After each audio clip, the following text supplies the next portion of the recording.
Un nouveau secrétaire général de la CGT au terme de longues semaines de crise. En principe, Philippe Martinez devrait être adoubé tout à l'heure. Jean-Claude Mailly, lui, va rempiler pour un 4e mandat de 3 ans à la tête de Force ouvrière. C'est l'effervescence en ce moment dans le monde syndical. Bonjour Pierre Ferracci. Bonjour. Vous êtes président du groupe Alpha, qui est un cabinet de conseil dans les relations humaines et les conditions de travail. On va commencer par la CGT peut-être. Qu'est-ce qu'elle pèse vraiment aujourd'hui dans le monde de l'entreprise, la CGT ? Bon, elle est toujours la première organisation syndicale, mais dans un syndicalisme qui est globalement affaibli, qui ne pèse que 8% des salariés en France, c'est-à-dire tous syndicats confondus. Tous syndicats confondus, avec à peu près 15% dans la fonction publique et 5% dans le secteur privé. Donc c'est un des taux les plus faibles en Europe. Ceci étant, la représentativité des syndicats est plus forte que ne le dit ce chiffre, puisqu'aux élections professionnelles, il y a encore une participation relativement importante. Alors ça, c'est un mot important, la représentativité des syndicats. Comment ça fonctionne ? Parce que c'est vraiment une règle cruciale pour comprendre, le dialogue social notamment. Il y a aujourd'hui 5 syndicats qui sont considérés comme représentatifs, qui ont dépassé un certain taux de résultats aux élections professionnelles. Donc c'est en fonction des résultats aux élections. Tout à fait. Ils ont le cachet syndicat représentatif. Tout à fait. Donc c'est qui ? La CGT ? La CGT, la CFDT, la CFTC, la CFE-CGC, Force ouvrière. D'accord. Mais il y a aussi 3 autres syndicats qui sont assez représentatifs, même s'ils n'ont pas franchi certaines barres, que sont la FSU, qui est très implantée dans le monde enseignant, l'UNSA et Sud. Alors la CGT, j'ai regardé, c'est un tout petit peu moins de 700 000 adhérents en 2012, c'est les derniers chiffres dont on dispose. Est-ce que c'est toujours elle qui donne le ton, qui donne le tempo syndical dans le pays ? D'habitude c'est le cas, là depuis quelques semaines et même quelques mois avec la crise de succession qu'elle a connue à la suite du départ de Bernard Thibault et puis les petits problèmes qui sont liés à la direction de Thierry Lepan. Elle est un peu moins visible dans le paysage, mais on l'a ressenti je crois dans la négociation interprofessionnelle, puisque l'échec des négociations est lié à la fois de mon point de vue... Il y a quelques jours, là, sur le dialogue social, 22 janvier, ils n'ont pas réussi à se mettre d'accord. À la crise de la représentativité patronale, qu'on oublie aussi, du côté du patronat, c'est pas folichon non plus. Et puis en même temps, à l'absence sur la scène de la CGT qui s'est fait sentir dans cette négociation. En gros, il n'y a plus d'interlocuteurs, donc il n'y a plus de négociation, donc on n'avance plus sur rien. Disons que les autres syndicats sont représentatifs, et notamment la CFDT, Force ouvrière, ou la CFE-CGC, mais le poids de la CGT est encore incontestable, et à partir de là, elle manque dans ce paysage depuis quelque temps. Philippe Martinez, qui va donc succéder à Thierry Lepan, c'est un dur de chez dur ou quelqu'un avec qui on peut discuter ? Non, on lui colle déjà une image de dur de chez dur. Il vient de chez Renault, il vient de la métallurgie. Enfin, les dirigeants de l'UMM, le syndicat patronal qui est une des principales branches du MEDEF, savent bien qu'on peut discuter avec Philippe Martinez.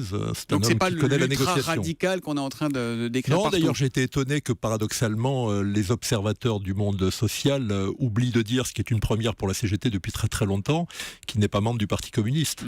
Olivier Sarrazin sur Twitter réagit à ce chiffre que vous donniez, 8% de syndiqués dans les entreprises françaises. Avec aussi peu de représentants, comment les syndicats peuvent-ils être crédibles ? C'est une vraie question, ça. D'abord, encore une fois, aux élections professionnelles, c'est-à-dire aux élections qui permettent de désigner des délégués du personnel ou des élus de comité d'entreprise, le taux de participation reste élevé. Et beaucoup plus élevé que dans les élections politiques. Donc la représentativité part aussi de là. Il y a encore une légitimité, même si elle était un peu écornée. Ceci étant, il y a un vrai problème de syndicalisation. Mais vous savez, en Allemagne, qui passe pour le paradis du monde des partenaires sociaux et du monde syndical, à 17%. Ah, donc c'est pas non plus. C'est pas non plus. Il faut aller dans les pays de l'Europe du Nord pour trouver des taux de 70%. Mais ça s'explique. L'accès aux conventions collectives dans ces pays, l'accès à l'assurance chômage par exemple, est lié à la syndicalisation des salariés. Donc ça peut faciliter. Pour avoir l'assurance chômage, il faut être syndiqué. Donc évidemment, dans ces cas-là, ça change la donne. On a l'impression que les syndicats marchent plus du tout la main dans la main, ni au sens propre lors des manifs, ni au sens figuré. Ils ont encore des luttes, des intérêts communs ou pas ? Le problème, c'est que les syndicats représentent peu de choses en termes d'adhérents, et en plus, ils sont divisés. En Allemagne, vous avez une seule confédération. En Italie ou en Espagne, vous en avez 2 ou 3.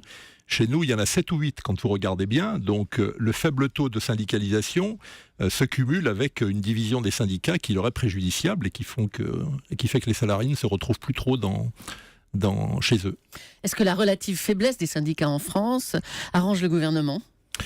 Je ne crois pas. Je pense que le gouvernement est très embêté aujourd'hui d'avoir à légiférer sans qu'il y ait d'accord entre les partenaires sociaux, et la division syndicale ne l'arrange pas. Parfois, ça permet de faire passer un accord un peu plus vite en s'appuyant sur tel ou tel syndicat, mais je pense que surtout pour un gouvernement de gauche, un syndicalisme affaibli et divisé n'est pas quelque chose de très satisfaisant. On a un tweet de Garance avec le hashtag un matin qui reprend une idée communément acceptée sur les syndicats. À part faire des grèves, quel rôle pour les syndicats ? Il n'y a pas tant de grèves que ça en France aujourd'hui? Non, d'abord, il y a beaucoup moins de grèves qu'auparavant. Et puis, vous savez, dans l'entreprise, les syndicats sont encore très utiles. C'est un contrepoint, un contre-pouvoir intéressant pour les salariés.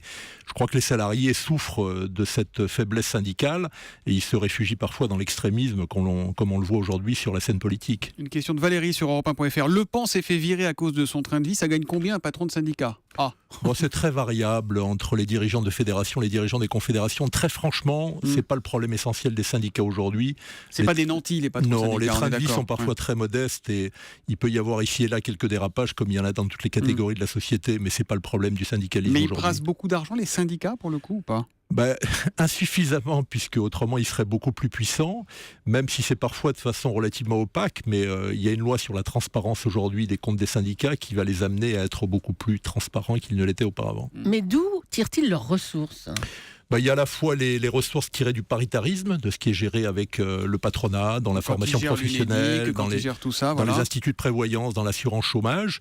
Il y a les cotisations, mais qui sont faibles par définition. Ouais. Et puis après, il peut y avoir des services qui leur rapportent un petit peu d'argent. Mais globalement, au mouvement syndical, des services qu'ils donnent aux adhérents, ça peut rapporter un petit peu d'argent. Mais globalement, les moyens financiers, les moyens matériels sont faibles dans le syndicalisme français. Dernière question, Pierre Ferracci. Il est de bon ton de taper sur les syndicats. Et en même temps, ce serait quoi la vie en entreprise sans syndicats? Ils se battent pour les salariés, il ne faut pas l'oublier non plus. Ça serait beaucoup plus triste. Et je crois que dans l'entreprise, à la base, sur le terrain, les salariés apprécient des syndicats solides et puissants qui savent négocier, qui savent défendre, qui savent aussi construire. Je pense que sans les syndicats, la vie des salariés serait beaucoup plus rude. Et ça se passe de manière sereine dans la plupart des entreprises, sans bruit ni vague. Dans bon nombre d'entreprises, ça se passe de façon tout à fait satisfaisante. Merci Pierre Ferracci d'être venu en direct répondre aux questions des auditeurs d'Europe 1. Je rappelle que vous êtes le président du groupe Alpha, qui est un cabinet de conseil spécialisé dans les relations humaines et les conditions de travail. Bonne journée à vous.